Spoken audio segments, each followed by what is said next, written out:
Yesterday, we saw that the Passover feast foreshadows the death of Jesus as the Lamb of God to save us from sin.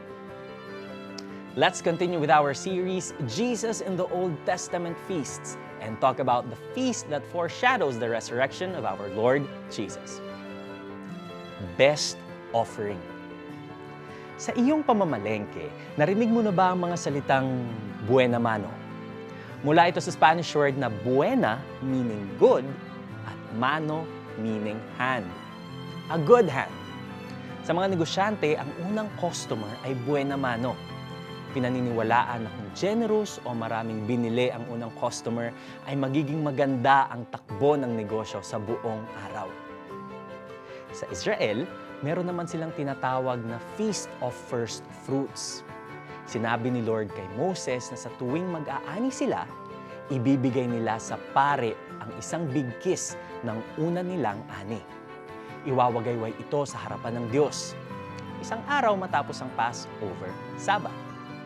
Maghahandog din sila ng 1-year-old na tupa na walang defect kasama ng isang salop ng harinang hinaluan ng olive oil as grain offering at 1 litrong alak as drink offering. Ang Feast of First Fruits na inutos ni God sa Israelites ay larawan ni Jesus mismo. Ang pistang ito ay ginaganap sa araw ng linggo matapos ang Passover. Araw din ng linggo nang mabuhay na muli si Jesus. Apostle Paul tells us, "But Christ has indeed been raised from the dead, the first fruits of those who have fallen asleep. For as in Adam all die, so Christ all will be made alive. But each in turn, Christ, the first fruits, then, when He comes, those who belong to Him." Ang resurrection ni Jesus ang nagbigay daan para lahat ng nananampalataya sa Kanya ay mabuhay ring muli sa Kanyang pagbabalik. Those who believe in Jesus are the kind of first fruits set apart for Him. Until the day of our resurrection, let's continue to offer our life as a living and pleasing sacrifice for God's glory. Let's pray. Panginoon, pinupuri ko po kayo sapagkat binigay ninyo si Jesus sa akin, ang inyong first and best fruit para magkaroon ako ng buhay na walang hanggan. Tinatanggap kita, Jesus, bilang aking tagapagligtas. Umaasa akong darating ang araw na mararanasan ko rin ang muling pagkabuhay para makapiling mo na habang buhay.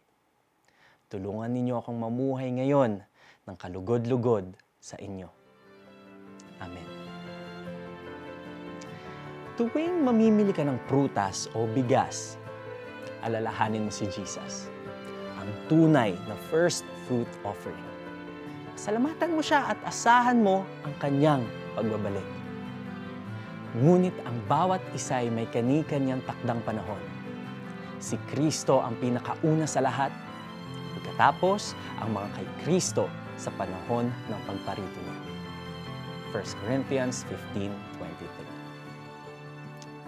The Passover feast and Feast of First Fruits are prophecies about the death and resurrection of Jesus. Samahan ninyo kami uli bukas para sabay-sabay nating tuklasin kung paano natupad kay Jesus ang ilan pang mga pista ng lumang tipan. Ako po si Neo Rivera. God bless.